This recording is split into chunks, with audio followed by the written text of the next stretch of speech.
നമസ്കാരം. Shri V D Satheesan.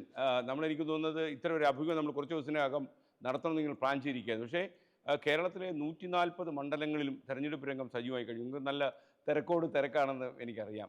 എന്നാലും നിങ്ങൾ കുറച്ച് സമയം നമ്മൾ സംസാരിക്കാൻ തീരുമാനിച്ചു. അപ്പോൾ ഇന്ന് ആലോചിക്കുമ്പോൾ നിങ്ങൾ ശരിക്കും പറഞ്ഞു കഴിഞ്ഞാൽ നിങ്ങൾ അപകടം പിടിച്ചൊരു പ്രസ്താവന നടത്തി കളഞ്ഞു. അതായത് 100-ലധികം മണ്ഡലങ്ങളിൽ വിജയിക്കാൻ കഴിഞ്ഞില്ലെങ്കിൽ കാട് കയറും, വനവാസത്തിന് പോകും എന്ന് പറഞ്ഞു. സാധാരണഗതിയിൽ അത്രയും ശക്തിയോടെ ഒരാൾ പറയില്ല. അതെന്താണ് അത്രയും ഒരു ആത്മവിശ്വാസം? ഞാൻ അങ്ങനെയല്ല പറഞ്ഞത്. എനിക്കെതിരായിട്ടൊരു വെല്ലുവിളി ഉയർന്നു. ഞാൻ 100-ലധികം സീറ്റ് കിട്ടും എന്നുള്ളത് ഞങ്ങളുടെ കണക്കാണ്. അപ്പോൾ 100-ലധികം സീറ്റ് വാങ്ങിച്ച് അധികാരത്തിലേക്ക് വരാൻ പറ്റും എന്നുള്ളത് ഇതിനു മുൻപുള്ള തെരഞ്ഞെടുപ്പുകളുടെ റിസൾട്ടുകൾ നമ്മൾ അനലൈസ് ചെയ്തുകൊണ്ടാണ്, പൊളിറ്റിക്കൽ അനാലിസിസ് നടത്തിക്കൊണ്ടാണ് ഇത് പറഞ്ഞത്. ഞാൻ അതിന് ഉത്തരം പറഞ്ഞത് ഞാൻ വളരെ ശ്രദ്ധിച്ചാണ് പറഞ്ഞത്. തിളക്കമാർന്ന വിജയം എന്നേ പറഞ്ഞു. തിളക്കമാർന്ന വിജയം UDF-ന് നേടിക്കൊടുക്കാൻ കഴിഞ്ഞില്ലേ? UDF പരാജയപ്പെട്ടാൽ എന്ത് ചെയ്യുമെന്ന് എന്നോട് ചോദിച്ചു. അപ്പോൾ UDF പരാജയപ്പെടുക എന്നുള്ളത് സാങ്കല്പികമായ കാര്യമാണ്. പക്ഷേ അത് എൻ്റെ പരാജയമാണ്. അപ്പോൾ തീർച്ചയായിട്ടും UDF-നെ അധികാരത്തിലേക്ക് കൊണ്ടുവരാൻ കഴിഞ്ഞില്ല എങ്കിൽ ഞാൻ രാഷ്ട്രീയ വനവാസത്തിന് പോകുമോ? ഞാൻ രാഷ്ട്രീയ വനവാസം നിങ്ങളെ കാട് കയറ്റാൻ വേണ്ടി പല ആൾക്കാരും കണക്കൂട്ടിയിരിക്കുക. അത് അല്ല, നമ്മുടെ ഒറ്റയ്ക്കുള്ളൊരു കോൺഫിഡൻസ് അല്ലല്ലോ. UDF നേതാക്കന്മാരുടെ പ്രവർത്തകരുടെ കോൺഫിഡൻസ് ആണ്. ഞാൻ പറഞ്ഞല്ലോ, ആദ്യം തൃക്കാക്കരയിൽ തെരഞ്ഞെടുപ്പ് നടന്നു. 25,000 വോട്ടിനാണ് ജയിച്ചത്.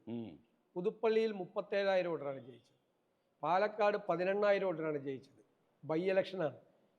6 ഇരട്ടിയും 7 ഇരട്ടിയും ഇരട്ടിയൊക്കെ ഉള്ള വോട്ടിനാണ് ജയിച്ചത്. ചേലക്കരയിൽ അവരുടെ ഭൂരിപക്ഷം 40,000-ൽ നിന്ന് 12,000 ആക്കി.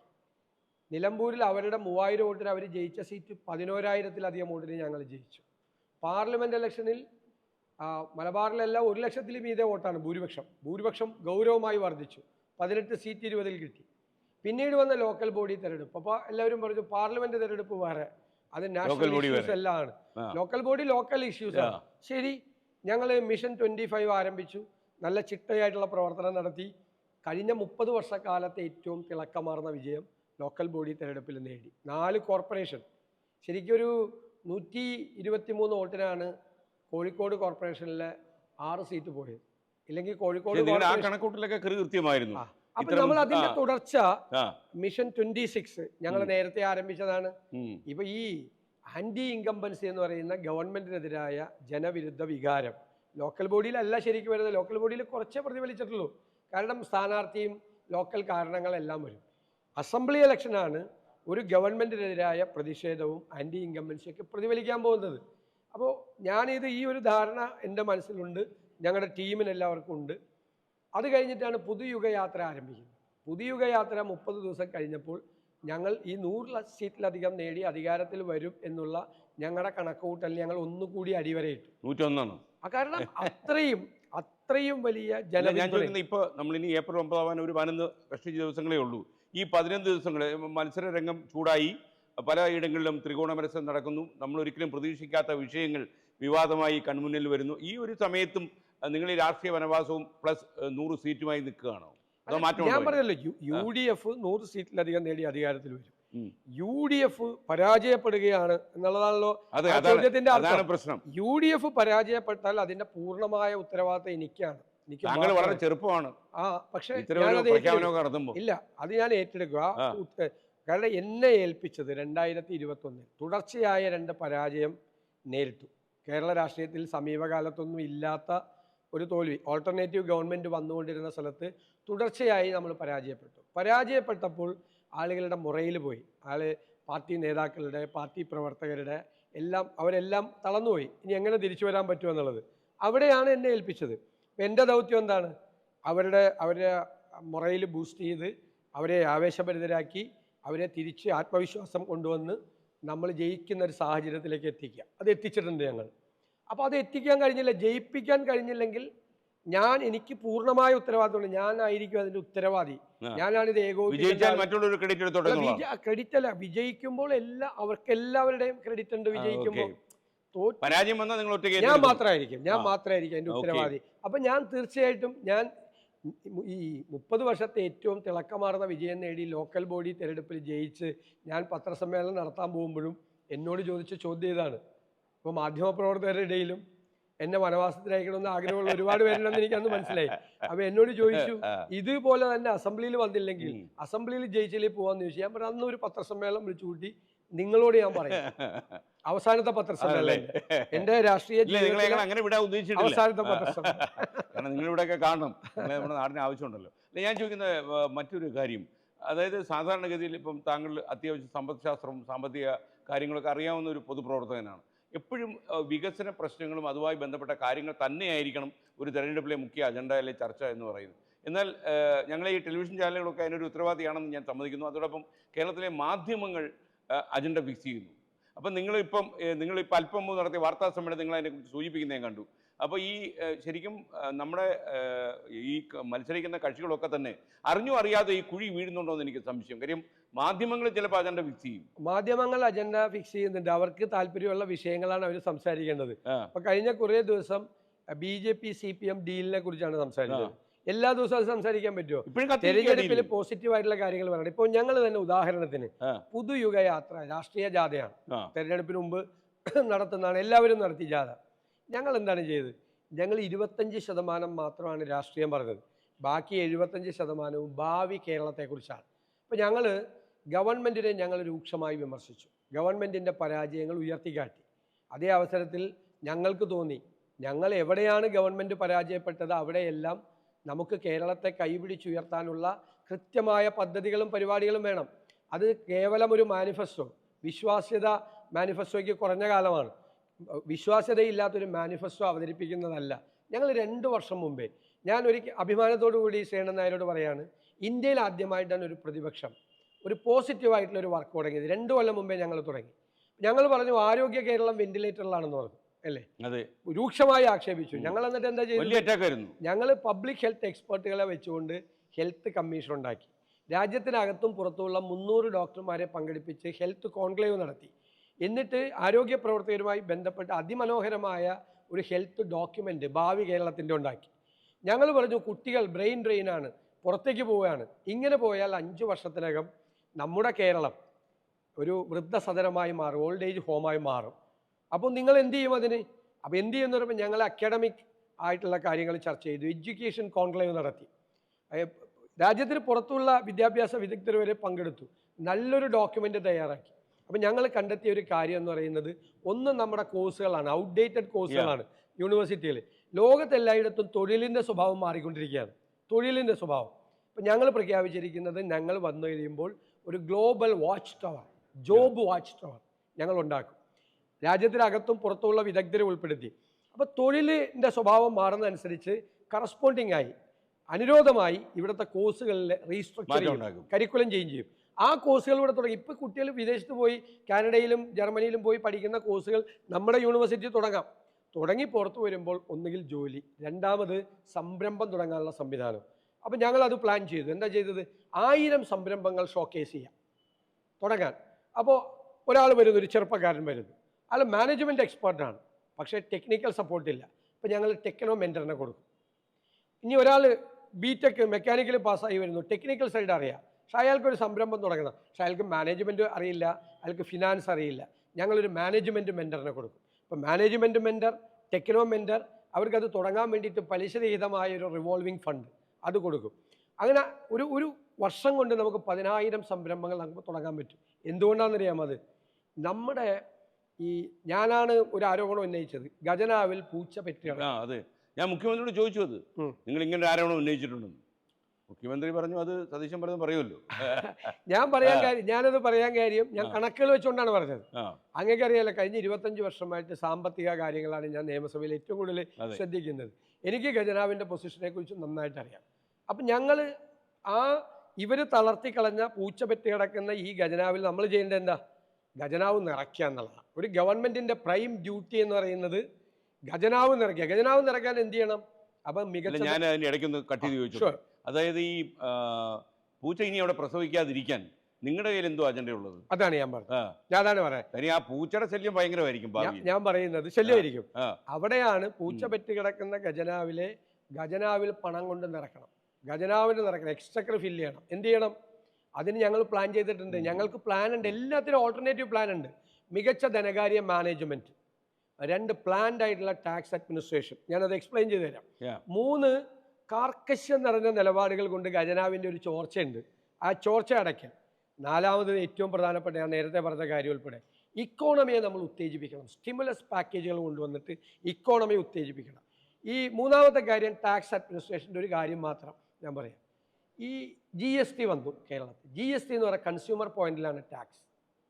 അതെ, കേരളം ആകേണ്ടിയിരുന്നു ഇന്ത്യയിലെ ഏറ്റവും കൂടുതൽ നികുതി വർധനവ് ഉണ്ടാകേണ്ട സംസ്ഥാനം. കാരണം കേരളമാണ് ഇന്ത്യയിലെ ഏറ്റവും വലിയ കൺസ്യൂമർ സ്റ്റേറ്റ്. അതെ, ദൗർഭാഗ്യം എന്ന് പറയട്ടെ 10% താഴെയാണ്.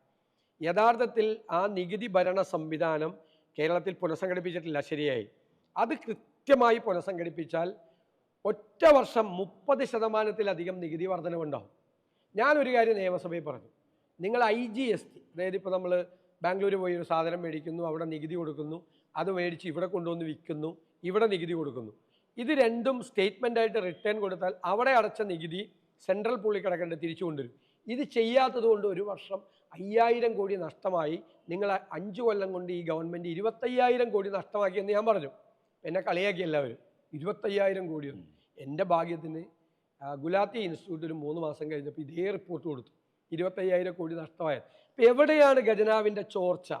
ആ ചോർച്ച അടയ്ക്കണം. ഇപ്പം ഞാൻ വേറൊരു ഉദാഹരണം കൂടി പറഞ്ഞുതരാം. ഇപ്പം നമ്മൾ ഒരു സ്വകാര്യ കമ്പനി 50 കോടി രൂപയുടെ ഒരു പ്രോജക്റ്റ് കൊടുക്കുന്നു, 1 കൊല്ലം കൊണ്ട് പൂർത്തിയാക്കണമെന്നോ ഒരു മാനേജറെ ഏൽപ്പിക്കുന്നു. അയാൾ 1 കൊല്ലം കൊണ്ട് അത് പൂർത്തിയാക്കിയില്ലെങ്കിൽ അയാളെ പണി പോകും. ഗവൺമെൻറ്റിൻ്റെ ഒരു പ്രോജക്റ്റ് 100 കോടി രൂപയുടെ ഒരു പ്രോജക്റ്റ് 2 കൊല്ലം കൊണ്ട് പൂർത്തിയാക്കണമെന്ന് പറയുന്നു. 10 കൊല്ലം കൊണ്ടും പൂർത്തിയാവില്ല. 10 കൊല്ലം കഴിയുമ്പോൾ ഈ 100 കോടി 500 കോടിയാവും. അപ്പോൾ എന്താ പ്രശ്നം? അപ്പോൾ എക്സ്ചക്കറിൽ നിന്നുള്ള ചോർച്ചയാണ്. അവിടെ നമുക്കൊരു കാര്യം ഉണ്ടാക്കണം, അക്കൗണ്ടബിലിറ്റി ഉണ്ടാകണം. അക്കൗണ്ടബിലിറ്റി ലീഗലൈസ് ചെയ്യണം.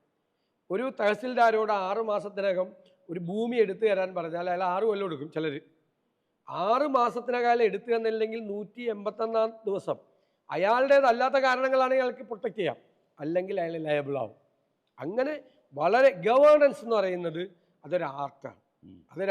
ശാസ്ത്രീയമാകും എന്നാണ് പ്രതീക്ഷ. പിന്നെ ഞാൻ അതിനിടയ്ക്ക് ഒരു കാര്യം ചോദിക്കട്ടെ, ഞാൻ കുറച്ച് രാഷ്ട്രീയത്തിലേക്ക് കൂടെ വരികയാണ്. തീർച്ചയായും. അപ്പോൾ ഈ കേരളത്തിൽ ഇപ്പോൾ LDFിൻ്റെ പ്രചാരണ പരിപാടികളിലെല്ലാം നമ്മൾ കാണുന്ന ഫ്ലക്സുകളെല്ലാം ഒറ്റയാൾ പിണറായി വിജയനാണ്, അദ്ദേഹമാണ് ക്യാപ്റ്റൻ. UDFന് അങ്ങനെ ഒരു ക്യാപ്റ്റൻ ഉണ്ടെന്ന് പറയാൻ പറ്റുമോ? അല്ല, UDFന് കളക്റ്റീവ് ലീഡർഷിപ്പാണ്. കാരണം കോൺഗ്രസിൻ്റെ ഒരു രീതിയുണ്ട്. കോൺഗ്രസ് കഴിഞ്ഞ കുറേ വർഷങ്ങളായി മുഖ്യമന്ത്രി സ്ഥാനാർത്ഥിയെ പ്രഖ്യാപിക്കാറില്ല തെരഞ്ഞെടുപ്പിന് മുമ്പ്. വിവാദത്തിൽ നിങ്ങൾ തലവെച്ചോ? അല്ല, കർണാടകത്തിലെ ആ വിവാദത്തിൽ നിങ്ങൾ തലവെച്ചോ? ഇല്ലില്ല. ആ കർണാടകത്തിലെ ഉജ്ജ്വലമായ വിജയം ഞങ്ങൾ നേടി. തെലങ്കാനയിൽ വലിയ വിജയം നേടി. അവിടെയൊന്നും മുഖ്യമന്ത്രി സ്ഥാനാർത്ഥിയെ പ്രഖ്യാപിച്ചിട്ടല്ല ചെയ്തത്. ജയിച്ചു വന്നപ്പോൾ സിദ്ധരാമയ്യ മുഖ്യമന്ത്രിയായി, അപ്പുറത്ത് രേവന്ത് റെഡ്ഡി മുഖ്യമന്ത്രിയായി. അത് കോൺഗ്രസിൻ്റെ ഒരു രീതിയാണ്. അത് കരുണാകരനും ആന്റണിയും ഉള്ള കാലത്തും ആന്റണിയും ഉമ്മൻചാണ്ടി രമേശുള്ള കാലത്തൊക്കെ അങ്ങനെ തന്നെയാണ് ഒരു രീതി. CPMൽ ഇപ്പോഴല്ലേ ഇത് വന്നത്? 2006 ഇതല്ലായിരുന്നല്ല സ്ഥിതി. CPMൽ പാർട്ടി സെക്രട്ടറിയായ പിണറായി വിജയൻ പ്രതിപക്ഷ നേതാവായിരുന്ന അച്യുതാനന്ദന് സീറ്റ് കൊടുക്കാതിരിക്കാൻ നോക്കി. പാർട്ടിയാണല്ലോ സീറ്റ് കൊടുക്കാതിരിക്കാൻ നോക്കി സ്വന്തം എതിരാളിക്ക്. ഇപ്പം ഞാൻ കോൺഗ്രസിലെ ഏതെങ്കിലും നേതാക്കന്മാർക്ക് സീറ്റ് കൊടുക്കാതിരിക്കാൻ നോക്കിയാൽ ഇല്ല. പിണറായി വിജയൻ സീറ്റ് കൊടുക്കാതിരിക്കാൻ നോക്കി. അച്യുതാനന്ദൻ പോളിറ്റ് ബ്യൂറോ പോയിട്ട് സീറ്റ് മേടിച്ചിട്ടാണ് പിണറായിയെ മറികടന്ന് മുഖ്യമന്ത്രിയായി. എറണാകുളത്ത് നിങ്ങളെക്കുറിച്ച് അങ്ങനെ ഒരു പരാതി ഉയർന്നു. എങ്ങനെ?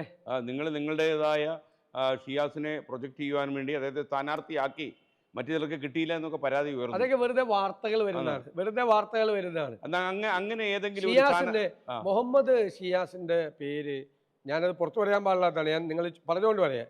സെൻട്രൽ ഇലക്ഷൻ കമ്മിറ്റിയിൽ അദ്ദേഹത്തെക്കുറിച്ച് ഈ കേരളത്തിലെ ഏറ്റവും നല്ല മികച്ച DCC പ്രസിഡന്റാണ്, അയാളെ അവിടെ നന്നായി വന്നാൽ ജയിക്കും എന്ന് പറഞ്ഞത് ശ്രീ KC വേണുഗോപാലാണ് പറഞ്ഞത്. ഞാൻ അത് കഴിഞ്ഞിട്ട് കുറച്ചു നേരം കഴിഞ്ഞപ്പോൾ ഒരു വാർത്താ മാധ്യമത്തിൽ വാർത്ത വരുന്നു, ഞാനും KC വേണുഗോപാലും തമ്മിൽ ഈ സീറ്റിനെ ഏറ്റുമുട്ടിയെന്ന്. അപ്പൊ എന്നോട് ശകടയാണെന്ന് പറഞ്ഞു. അപ്പൊ എന്നോട് വേണു പറഞ്ഞു ഇങ്ങനെ ഒരു വാർത്ത വരുന്നുണ്ട്, നീ അത് കാണണമെന്ന് പറഞ്ഞു. അപ്പൊ ഞങ്ങൾ രണ്ടുപേരും കൂടി കണ്ടിത് ചിരിച്ചു. യഥാർത്ഥത്തിൽ അത് പറയാൻ പാടില്ലാത്തതാണ്. ഞാൻ ഈ വിവാദം യഥാർത്ഥത്തിൽ ഞാനല്ല CECയിൽ ഷിയാസിനെ അവതരിപ്പിക്കുന്നത്, ശ്രീ KC വേണുഗോപാലാണ്. അദ്ദേഹം പറയുന്നത് കേരളത്തിലെ ഏറ്റവും മികച്ച DCC പ്രസിഡന്റുമാരിൽ ഒരാളാണ്, വളരെ പോപ്പുലറാണ്, ഹാർഡ് വർക്കിംഗ് ആണ്, അവിടെ അദ്ദേഹത്തിന് മാറ്റമുണ്ടാക്കാൻ കഴിയും, ഒരു സെക്യുലർ വോട്ട് കംപ്ലീറ്റ് നേടാൻ കഴിയുന്ന കാൻഡിഡേറ്റ് ആണ്. ബാക്കി ഇതേ സതീശൻ പറയും, സതീശൻ്റെ DCC പ്രസിഡന്റാണ്, സ്വന്തം DCC പ്രസിഡന്റാണ് എന്ന് പറയും. ഞാൻ ബാക്കി ആ കോൺസ്റ്റിറ്റ്യുവൻസിയെ കുറിച്ച് ഞാൻ എക്സ്പ്ലെയിൻ ചെയ്യും. ഇതാണ് യാഥാർത്ഥ്യം. പക്ഷെ വാർത്ത വന്ന എന്താ, ഇനി ഞാൻ ഒരു വിവരം കൂടി പറഞ്ഞുതരാം. MP മത്സരിക്കണം എന്നുള്ളതാണ് ചോദ്യം. അപ്പൊ ഞങ്ങളല്ല തീരുമാനിക്കും, ഞങ്ങൾ AICC അതിലും നിങ്ങളുടെ പേരുണ്ട്. കേൾക്ക്, AICC നേതൃത്വത്തോട് ഞങ്ങൾ പറഞ്ഞു നിങ്ങളൊരു തീരുമാനം എടുത്ത് പറയണം. അപ്പൊ അവരൊരു തീരുമാനം എടുക്കാന്ന് പറഞ്ഞു. തീരുമാനം എടുത്തത് രണ്ടാമത്തെ ദിവസം രാത്രിയാണ്. ആദ്യത്തെ ദിവസം വാർത്ത സുധാകരനും അടൂർ പ്രകാശനും സീറ്റ്. ആര് തീരുമാനിച്ചോന്ന് ഞങ്ങൾക്കറിയില്ല, മാധ്യമങ്ങൾ തന്നെ തീരുമാനിക്കുക. അന്ന് രാത്രി പറഞ്ഞു സുധാകരനും അടൂർ പ്രകാശനും സീറ്റില്ല കേട്ടാ, അതും അവര് തന്നെ തീരുമാനിച്ചു. അപ്പോഴും ഞങ്ങൾ തീരുമാനിച്ചിട്ടില്ല, ഞങ്ങൾ അവിടെ ഇരിക്കുകയാണ്. രണ്ടാമത്തെ ദിവസം രാവിലെ വീണ്ടും മാറ്റി, സുധാകരനും അടൂർ പ്രകാശനും സീറ്റ് ഹൈക്കമാൻഡ് കീഴടങ്ങി കേട്ടാ. ഇതാണ് വാർത്ത, മുട്ടുമടക്കി. വൈകുന്നേരം ആയപ്പോൾ പറഞ്ഞു വീണ്ടും സീറ്റില്ല എന്ന് പറഞ്ഞു. രാത്രി 11 മണിക്ക് കോൺഗ്രസ് പ്രസിഡന്റ് മല്ലികാർജുൻ ഖാർഗെയുടെ വസതിയിൽ വെച്ച് ഞങ്ങൾ CEC കൂടുമ്പോഴാണ് അദ്ദേഹമാണ് പറയുന്നത് ഞങ്ങളുടെ തീരുമാനം MP തെരഞ്ഞെടുപ്പിൽ മത്സരിക്കണ്ട എന്ന് കോൺഗ്രസ് പ്രസിഡന്റ് പറയുന്നത്. അതുവരെയുള്ള വാർത്ത എവിടെ നിന്നാണ്? ആ വാർത്ത ആകാശത്ത് നിന്ന് ഇങ്ങനെ പണ്ട് ചില സ്വാമിമാരിങ്ങനെ ഭസ്മം ഉണ്ടാക്കൂലേ, അതുപോലെ ശൂന്യതയിൽ നിന്നുണ്ടാക്കുന്ന വാർത്തയാണ്. ഞാൻ ഫ്ലാറ്റിന്റെ മുമ്പിൽ ഞങ്ങൾ എത്ര മണിക്കൂർ നിന്നെന്നറിയാമോ? യഥാർത്ഥത്തിൽ എന്താ കാര്യം അവിടെ ആസാമിന്റെ, തമിഴ്നാടിന്റെ, പോണ്ടിച്ചേരിയുടെ ഒക്കെ CEC കൂടിക്കൊണ്ടിരിക്കുകയാണ്. ഞങ്ങളാകെ കൂടിയത് 3.25 മണിക്കൂറാണ്. ഞങ്ങൾ 24 മണിക്കൂർ കൊണ്ട് 55, ആദ്യത്തെ 24 മണിക്കൂർ ഞങ്ങളുടെ സ്ക്രീനിങ് കമ്മിറ്റി ചെയർമാൻ ഡൽഹിയിൽ എത്താൻ പറ്റിയില്ല, സുഖമില്ലാത്തതുകൊണ്ട്. അദ്ദേഹം വന്ന് ആദ്യത്തെ 24 മണിക്കൂറിനകം ഞങ്ങൾ 55 സ്ഥാനാർത്ഥികളെ പ്രഖ്യാപിച്ചു. രണ്ടാമത്തെ 24 മണിക്കൂറിൽ ബാക്കി സ്ഥാനാർത്ഥികളെ പ്രഖ്യാപിച്ചു. അങ്ങ് മാധ്യമരംഗത്ത് നിൽക്കുന്ന ഒരാളാണ്. ഇന്ത്യൻ നാഷണൽ കോൺഗ്രസിന്റെ ചരിത്രത്തിൽ ഇത്രയും വേഗത്തിൽ സ്ഥാനാർത്ഥികളെ തീരുമാനിച്ച ആദ്യത്തെ പ്രാവശ്യമാണ്. 140 സീറ്റുകൾ UDF വിഭജിച്ചു. ഒരു അപസ്വരം പോലും, ചെറിയ പാർട്ടിയോ വലിയ പാർട്ടിയോ, ഒരു അപസ്വരം പോലും ഉണ്ടാകാതെ first time in the history Kerala അല്ലേ. LDF ഉണ്ടായല്ലോ, LDF ഒരുപാട് അവസരം ഉണ്ടായി. LDF കേരള കോൺഗ്രസ് മാണി ഗ്രൂപ്പ് പ്രശ്നം ഉണ്ടാക്കി, RJD പ്രശ്നം ഉണ്ടാക്കി. ഞങ്ങൾക്ക് 2 seat Kerala Congress Joseph group വിട്ടു തന്നു. പക്ഷേ അതിനിടയിൽ നിങ്ങൾ പ്രശ്നങ്ങൾ അവിടെ ഉണ്ടാകാൻ വേണ്ടി കാത്തിരിക്കുകയും ചെയ്തു, ചില ആൾക്കാർക്ക് പിന്തുണ കൊടുക്കാൻ വേണ്ടി. ഗെയിമിന്റെ ഭാഗമാണെങ്കിൽ പോലും വിസ്മയങ്ങൾ ഉണ്ടാകുന്ന ഈ ഒരു ഇതിനകത്ത് ശരിക്കും ഇത് നമ്മൾ എന്തൊക്കെ പറഞ്ഞാലും അൾട്ടിമേറ്റ്ലി വിജയിക്കുന്ന ഒരു സ്ഥാനാർത്ഥിയാക്കുക എന്ന് നിങ്ങളും അടുത്ത നിലപാട് അതായിരുന്നു. അപ്പോൾ ഇതിനകത്ത് ഇപ്പം ഹൈക്കമാൻഡിന്റെ തീരുമാനമായാണ് നമുക്ക് വേറെ ആലോചിച്ച ആൾക്കാരുടെ പേരിൽ ഒരു ഇലക്ഷൻ അടിച്ചേൽപ്പിക്കുന്നത് ശരിയല്ല എന്നുള്ള വാദഗതി പറയുമ്പോൾ തന്നെ ചില മണ്ഡലങ്ങളിൽ ഒരുപക്ഷെ ആ സീറ്റ് പിടിച്ചെടുക്കാൻ കുറച്ചുകൂടെ എളുപ്പം ഇപ്പം ഈ സുധാകരനെ പോലുള്ള ആൾക്കാരായിരുന്നില്ലേ? അല്ല, നമുക്കിപ്പോൾ എല്ലാ മണ്ഡലത്തിലും നമുക്ക് സ്ഥാനാർത്ഥികളുണ്ട്. അത് പാർട്ടി ദേശീയ നേതൃത്വത്തിൻ്റെ തീരുമാനമാണ്. കാരണം ഒരുപാട് പേര് മത്സരിക്കുമ്പോൾ ഒരു പബ്ലിക് പെർസെപ്ഷൻ ഉണ്ടാവും. മാത്രമല്ല പാർലമെൻറ്റിൽ 3-2 ഭൂരിപക്ഷം BJPക്ക് ഇല്ല. 3-2 ഭൂരിപക്ഷം BJPക്ക് വന്നാൽ ഭരണഘടനാ ഭേദഗതികൾ ഉൾപ്പെടെയുള്ള ഒരു ഫാസിസ്റ്റ് അജണ്ട നടപ്പാക്കും. അപ്പോൾ അവിടെ കോൺഗ്രസിൻ്റെ MP എണ്ണം കുറയാതെ സൂക്ഷിക്കുക എന്നുള്ളത് കൂടി കോൺഗ്രസ് നേതൃത്വത്തിൻ്റെ പ്രധാനപ്പെട്ട കാര്യമാണ്. ഇപ്പം നമ്മൾ പറഞ്ഞത് പാർലമെൻറ്റ് ഇലക്ഷൻ്റെ ഒരു ട്രെൻഡ് വേറെയാണ്. ആ ട്രെൻഡിൽ ജയിക്കുന്നത് പോലെ നമുക്കൊരു ഉപതെരഞ്ഞെടുപ്പിൽ ഇപ്പോൾ 4-5 പേരും മത്സരിച്ചാൽ ഉപതെരഞ്ഞെടുപ്പ് വരികയാണ്. ഉപതെരഞ്ഞെടുപ്പ് വരുമ്പോൾ എത്ര അസംബ്ലി മണ്ഡലത്തിലായിരിക്കും ഉപതെരഞ്ഞെടുപ്പ്? ഒരു 35 അസംബ്ലി മണ്ഡലത്തിൽ ഉപതെരഞ്ഞെടുപ്പാണ്. അപ്പോൾ അതൊക്കെ ഇന്നത്തെ കാലഘട്ടത്തിൽ ആളുകൾ നോക്കിക്കാണുന്നത് വേറെ തരത്തിലാണ്. നമ്മളെപ്പോഴും രാഷ്ട്രീയ തീരുമാനങ്ങൾ എടുക്കുമ്പോൾ ആൾക്കൂട്ടത്തിൻ്റെ അഭിപ്രായമല്ല ഞാൻ പറഞ്ഞത്, പബ്ലിക് പെർസെപ്ഷൻ എന്താണ് എന്നുകൂടി രാഷ്ട്രീയ നേതാക്കൾ മനസ്സിലാക്കിയിട്ട് വേണം തീരുമാനമെടുക്കാൻ. ആ പബ്ലിക് പെർസെപ്ഷനെ അവഗണിച്ചുകൊണ്ട്, പൊതുജനത്തിൻ്റെ ഒരു ധാരണയെ അവഗണിച്ചുകൊണ്ട് ഏകപക്ഷീയമായി നമ്മൾ തീരുമാനം എടുത്തു കഴിഞ്ഞാൽ ചിലപ്പോൾ തിരിച്ചടി ഉണ്ടാവും. അത് അത്രയേ ഉള്ളൂ. അത് ദേശീയ അവസരങ്ങളുടെ കാര്യം പറഞ്ഞപ്പോഴാണ് CPM-ൽ ചില അവസരങ്ങൾ ഉണ്ടായി. അവർ ചില അഡ്ജസ്റ്റ്മെന്റ്, ഇപ്പോൾ അബ്ദുറഹ്മാൻ അദ്ദേഹത്തിനെ കുറിച്ചൊക്കെ ഇന്നലെ മണ്ഡലം തന്നെ മാറ്റി അവരത് പരിഹരിച്ചു. ഇപ്പോൾ നമ്മുടെ ഈ പെരുമ്പാവൂർ മണ്ഡലം തന്നെ എൽദോസ് കുന്നപ്പള്ളി, ആ പുള്ളിക്കാരന് യഥാർത്ഥത്തിൽ ഒരു വലിയ മാനസിക പ്രശ്നം, അദ്ദേഹം വളരെ വികാരപരമായി ഫേസ്ബുക്ക് പോസ്റ്റ് ഇടുന്നു. അപ്പോൾ കുറച്ച് കഴിഞ്ഞ് എനിക്ക് തോന്നുന്നു നിങ്ങളെന്തോ ഒരു അഡ്ജസ്റ്റ്മെൻ്റ് ഒക്കെ സംസാരിച്ച് അദ്ദേഹം വിഡ്രോ ചെയ്തിട്ടുണ്ട്. അതിലും നിങ്ങളുടെ പേര് വരുന്നു കേൾക്കുന്നുണ്ട്. ഇപ്പോൾ എവിടെ VD സതീശനുണ്ട്. അല്ല, അത് സ്വാഭാവികമായിട്ടും ഞാൻ ലീഡർഷിപ്പിൽ നിൽക്കുന്ന ഒരാളല്ലേ. എല്ലാ തീരുമാനങ്ങളുടെയും ഉത്തരവാദിത്വം, ഞാൻ പിന്നെ ഉത്തരവാദിത്തത്തിൽ നിന്ന് ഒഴിഞ്ഞു മാറുന്ന ആളുമല്ല. കൂട്ടായ തീരുമാനങ്ങളാണ് ഇതെല്ലാം കളക്റ്റീവ് തീരുമാനങ്ങളാണ്. എല്ലാ തീരുമാനങ്ങളും ഇത്തവണ ഇപ്പോൾ കൊച്ചിയിൽ തന്നെ പോസ്റ്റ് അടിച്ചു, അങ്ങനെയൊക്കെ സംഭവം ഉണ്ടായല്ലോ, 2 സ്ഥാനാർത്ഥികൾ ഉണ്ടാകുന്നു എന്നൊക്കെ ഞങ്ങൾക്ക് നല്ല ഉത്സവമായിരുന്നു. കാര്യം ഞങ്ങൾ രണ്ടുമൊക്കെ ഷൂട്ട് ചെയ്ത് കാണിച്ചു. കൊച്ചിയിൽ ഇതാ 2 സ്ഥാനാർത്ഥികൾ എന്നൊക്കെ പറഞ്ഞ് ഞങ്ങൾ തകർത്ത്. അപ്പോൾ അത് കഴിഞ്ഞപ്പോൾ ഒരു സ്ഥാനാർത്ഥിയായി മാറി. അപ്പം ഞാൻ ചോദിച്ചത്, നിങ്ങൾ ഇങ്ങനെയുള്ള മണ്ഡലങ്ങൾ തീരുമാനിക്കുന്നതിൽ, സ്ഥാനാർത്ഥികളെ അന്തിമമായി തീരുമാനിക്കുന്നതിൽ വി.ഡി. സതീശൻ്റെ അപ്പർ ഹാൻഡ് എടുത്തിട്ടുണ്ടോ? അല്ലല്ല, ഇത് ഞാൻ പറഞ്ഞു എല്ലാ തീരുമാനങ്ങളും ഇപ്പൊ വിവാദത്തിലായ തീരുമാനങ്ങൾ. ദീപ്തിയുടെ കാര്യമൊക്കെ ഞാൻ ഉദാഹരണം പറയാം. ഇപ്പൊ പാലക്കാട് MLA-ക്ക് എതിരായ നടപടിയെടുത്തത്, നിലമ്പൂരിൽ PV അൻവർ മത്സരിച്ചോട്ടെ എന്ന് തീരുമാനമെടുത്തത്, ഇപ്പൊ ഈ സ്ഥാനാർത്ഥികളെ തീരുമാനിച്ചത്, MP-മാരുടെ കാര്യത്തിലുണ്ടായ തീരുമാനം, ഇതൊക്കെ കൂട്ടായ തീരുമാനമാണ്. പക്ഷേ കൂട്ടായ തീരുമാനത്തിന്റെ ഇടയിൽ വിവാദങ്ങളാവുമ്പോൾ എൻ്റെ നേർക്കാണ് എല്ലാവരും തോക്ക് വയ്ക്കുന്നത്. കാരണം ഞാൻ ലീഡർഷിപ്പിൽ നിൽക്കുന്ന ആളാണ്, ഞാനിത് UDF-ന്റെ ചെയർമാനാണ്. പിന്നെ ഞാനാണെങ്കിൽ ഇതിൽ നിന്നൊന്നും ഒഴിഞ്ഞും മാറില്ല. കളക്റ്റീവായ തീരുമാനത്തിൽ ഞാൻ പങ്കാളിയാണെങ്കിൽ ഞാനത് ഉറച്ച നിലപാടിൽ നിൽക്കും. ഞാൻ അതിൽ വെള്ളം ചേർത്ത് അതങ്ങനെയല്ല, അത് എല്ലാവരും കൂടി നിർബന്ധിച്ചപ്പോൾ ഞാനും കൂടി ആയതാണ് എന്നല്ല. അപ്പം നമ്മൾ 4 പേരും കൂടി ഒരുമിച്ചൊരു തീരുമാനം, 5 പേര് കൂടി ഒരുമിച്ചൊരു തീരുമാനം എടുത്താൽ അത് ആ തീരുമാനത്തിൻ്റെ ഉത്തരവാദിത്വം നമുക്ക് എല്ലാവർക്കും ഉണ്ട്. ഞാനത് കൃത്യമായി ആ ഉറച്ച നിലപാടെടുത്ത് നിൽക്കും. അപ്പോൾ ചിലപ്പോൾ നമുക്ക് രാഷ്ട്രീയത്തിൽ എല്ലാം അനുകൂലമായ ഘടകങ്ങളായിട്ട് വരും, ചിലപ്പോൾ നമുക്ക് പ്രതികൂലമായ ഘടകങ്ങൾ വരും. നമുക്കെതിരായിട്ട് പ്രതികൂലമായി വരുന്ന കാര്യങ്ങളെ അനുകൂലമാക്കി മാറ്റിയെടുക്കുക എന്നുള്ളതാണ് ഈ പൊളിറ്റിക്കൽ ആർട്ട് എന്ന് പറയുന്നത്. അല്ല, ഇപ്പോൾ കെ. സുധാകരനെ ഡൽഹിക്ക് വിളിപ്പിച്ചിരിക്കുന്നു.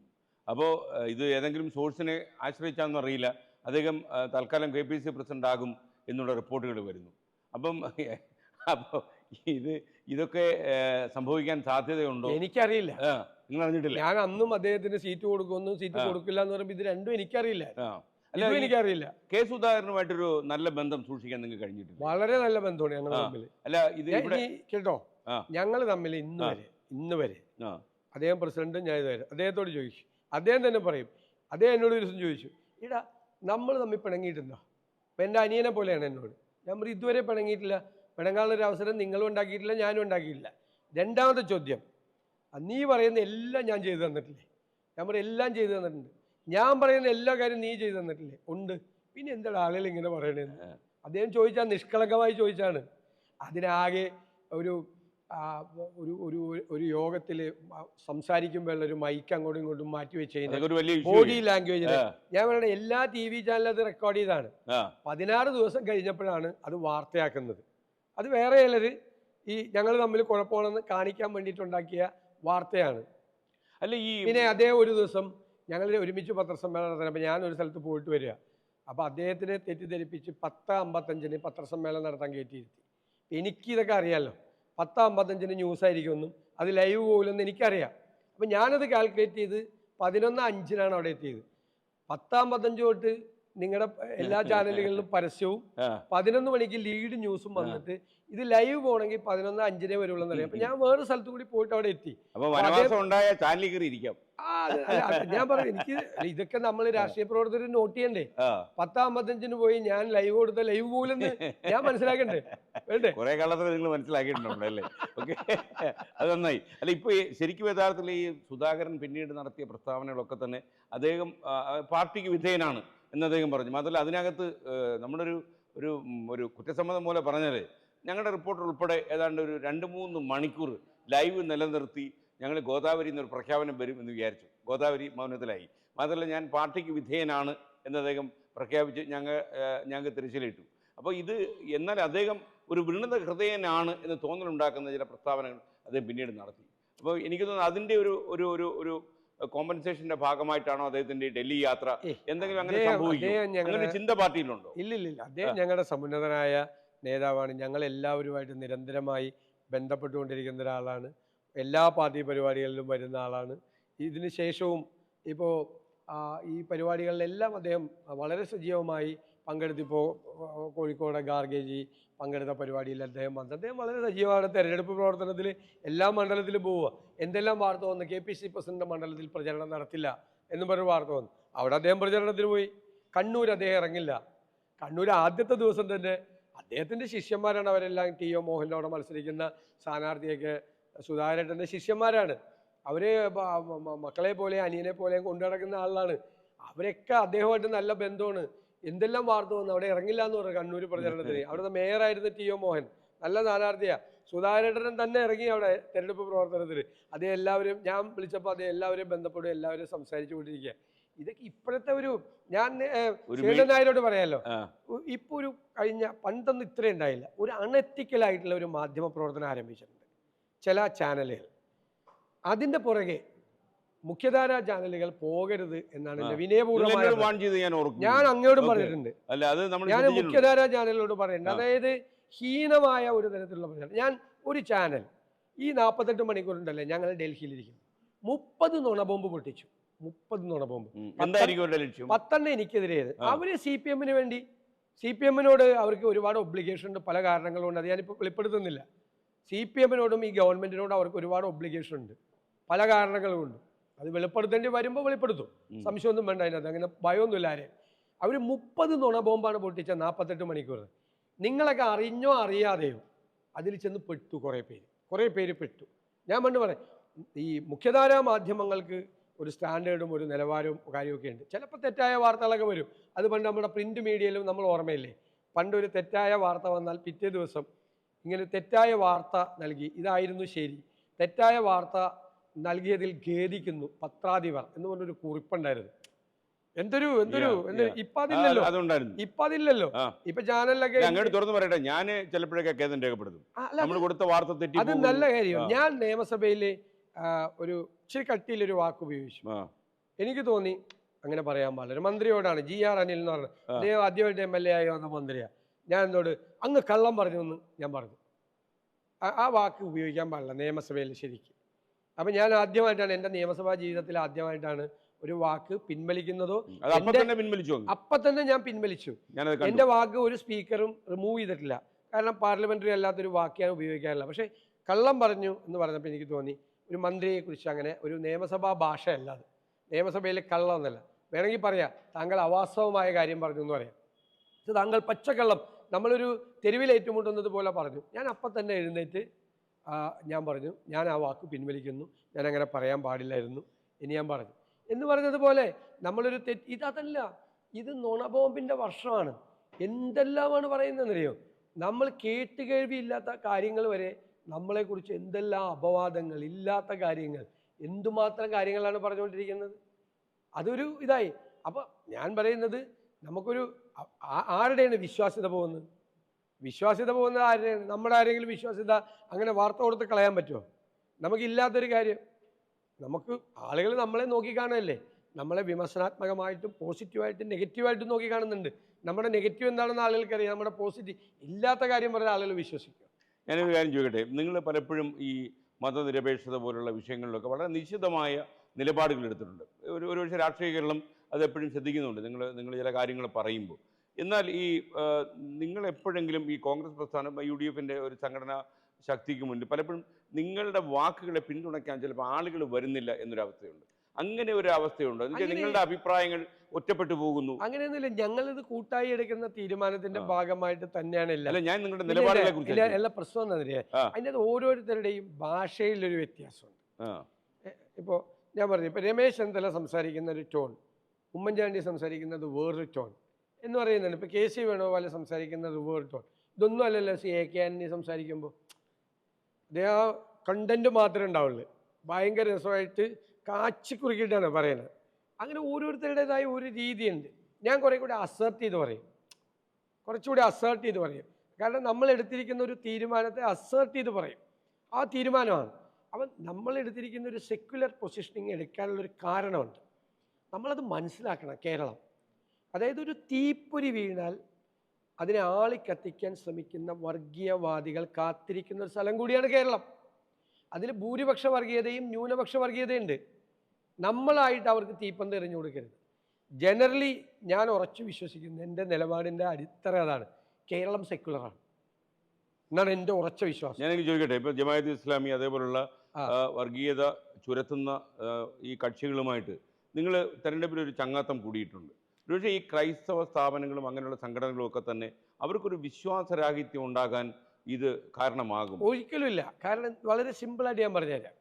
4 പതിറ്റാണ്ട് കാലം ജമാഅത്ത് ഇസ്ലാമി ഞങ്ങൾക്ക് പിന്തുണ നൽകിയത് വെൽഫെയർ പാർട്ടിയാണ്. പിന്തുണ നൽകി അവർ ഞങ്ങളുടെ UDF-ലില്ല, മുന്നണിയിലില്ല, പുറത്ത് നിന്നുകൊണ്ട് ഞങ്ങൾക്ക് പിന്തുണ നൽകി. അവർ 4 പതിറ്റാണ്ട് കാലം അവരുടെ മാതൃസംഘടനയായ ജമാഅത്ത് ഇസ്ലാമി CPM-ന് പിന്തുണ കൊടുത്തപ്പോൾ ഒരു വിവാദം ഉണ്ടായിരുന്നില്ല കേരളത്തിൽ. പാർട്ടി സെക്രട്ടറി ആയിരുന്ന പിണറായി വിജയൻ ഒരിക്കൽ മുഖ്യമന്ത്രി പറഞ്ഞു ജമാഅത്തുമായിട്ട് ഒരു ബന്ധം ഉണ്ടായിട്ടില്ലെന്ന്. അപ്പം അദ്ദേഹം പാർട്ടി സെക്രട്ടറി ആയിരുന്നപ്പോൾ ഒരു വീഡിയോ ക്ലിപ്പ് ഞാൻ പുറത്തിറക്കി.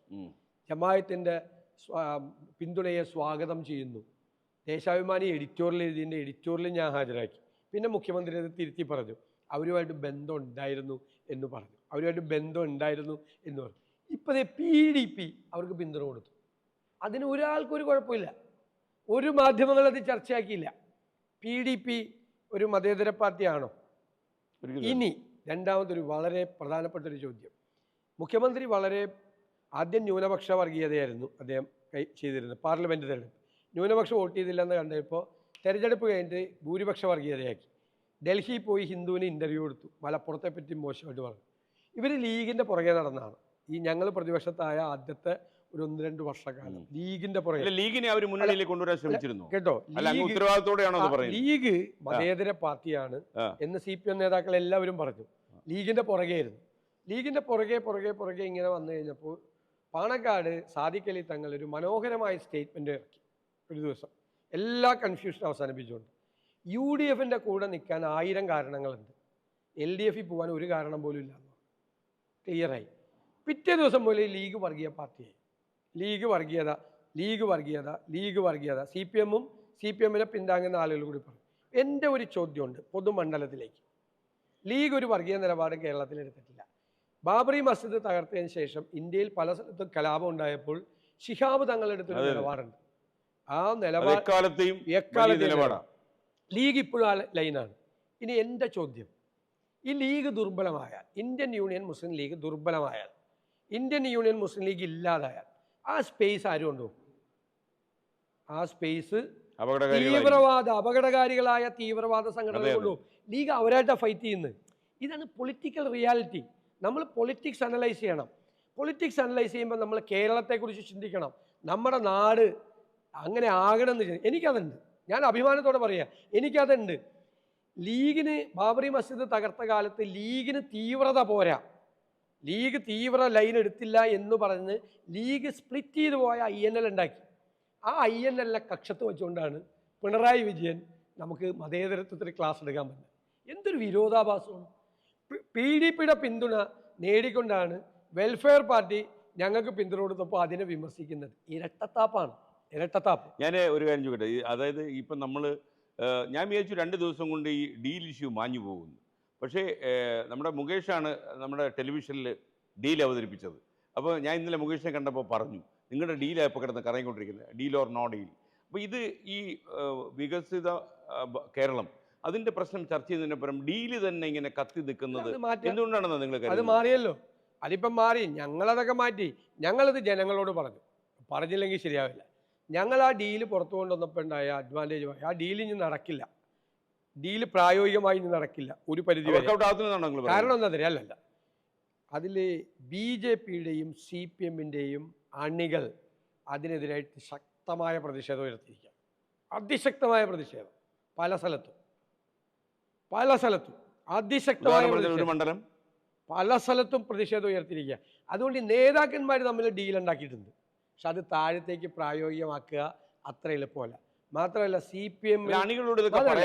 CPM-ൽ നടക്കുന്നത് നിങ്ങൾക്ക് അറിയില്ല. CPM-ൽ ഒരു കാലത്തും നടക്കാത്ത കലാപമാണ് നടക്കുന്നത്. എനിക്കിത് 1 കൊല്ലം മുമ്പ് അറിയാവുന്നതുകൊണ്ടാണ് ഞാൻ പൊതുയോഗങ്ങളിൽ പോകുമ്പോൾ പറയും, നമ്മുടെ പാർട്ടി പ്രവർത്തകരോട് പറയും, അത് വലിയ വിവാദമായിരുന്നു, നിങ്ങൾ ഉത്തമരായ കമ്മ്യൂണിസ്റ്റുകാരെ കാണുമ്പോൾ ചിരിക്കണം. അപ്പോൾ ഇവരെല്ലാവരും അന്തം വിടും. അപ്പോൾ എന്താണെന്ന് ചോദിക്കും. അപ്പോൾ ഞാൻ പറയും, അവർ നമുക്ക് വോട്ട് ചെയ്യാൻ പോകുന്നത്. ഇടതുപക്ഷ സഹയാത്രികരെ കാണുമ്പോൾ നിങ്ങൾ ചേർത്ത് നിർത്തണം. അതെന്താ? അവർ നമ്മുടെ കൂടെയാണ് വരാൻ പോകുന്നത്. ഇത് തീവ്ര വലതുപക്ഷ പാർട്ടിയാണ്. CPM-ൽ ഇപ്പോൾ നടക്കുന്ന കലാപമുണ്ടല്ലോ, G. സുധാകരൻ ഉൾപ്പെടെ ആലപ്പുഴയിൽ, പാലക്കാട്, കണ്ണൂരിലെ കോട്ടയിൽ നടക്കുന്ന കലാപത്തിന് പുറകിൽ CPM-ലെ ഉന്നതരായ നേതാക്കളുണ്ട്. കർട്ടന് പുറകിൽ ഉന്നതരായ നേതാക്കളുണ്ട്. അവർ പുറത്തേക്ക് വരും. അപ്പോൾ നിങ്ങൾ ഒരു ഫോട്ടോ മാത്രമേ ഉള്ളൂ, ഒരാൾ മാത്രമേ ഉള്ളൂ, ഒരു ക്യാപ്റ്റൻ മാത്രമേ ഉള്ളൂ എന്നൊക്കെ പറഞ്ഞല്ലോ.